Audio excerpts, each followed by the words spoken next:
it is cold outside, something we're trying to get used to, I think, right? Yeah, the really frigid start to December. Really since Thanksgiving Day, I looked back, we have been below average every single day since Thanksgiving. So we might see that change this week, though. It's pretty chilly out there right now, but we've got some warmer air on the way for the next 24 hours. Maybe not above normal tomorrow, but certainly getting back into the 50s. The wind, I think, is going to be the real story for a lot of us tomorrow. It's a southwest wind, so that's a warming wind. It would feel even warmer if it wasn't for that wind.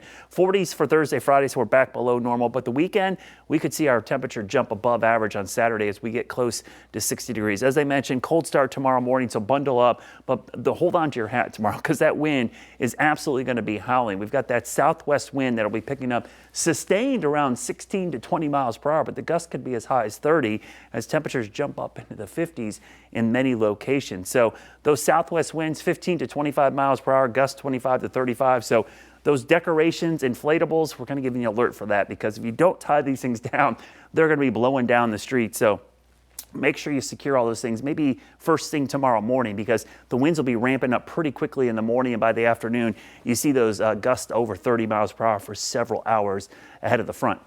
They're so windy because the southwest winds pick up ahead of a strong cold front, which is basically an Alberta Clipper. An Alberta Clipper is a little fast-moving storm system, forms in Alberta, Canada, moves fast like a clipper ship, so it gets the name Alberta Clipper, moves through fairly quickly with a surge of colder air for Thursday and Friday, but also some northwest flow snow. Because the trajectory of the cold air is coming off of Lake Michigan, Lake Superior, and even parts of Lake Huron, it's going to pick up some moisture, and as it gets down here and interacts with the mountains, it lifts it and creates upslope flow. We'll see another surge of snow from the mountains, but again, this is a mountain event. This is not a Piedmont event. It's not going to snow east of the mountains. All that snow gets deposited on the northwest side and on top of the mountain. As the flow goes over the mountains, it dries out. So even on the eastern facing slopes, you see much less snow than over near the Tennessee line. So areas like Roan Mountain, heading over into Tennessee, basically around Beach Mountain, Mount Rogers up in Virginia, Mount LeConte. It's those areas that get the big time snow.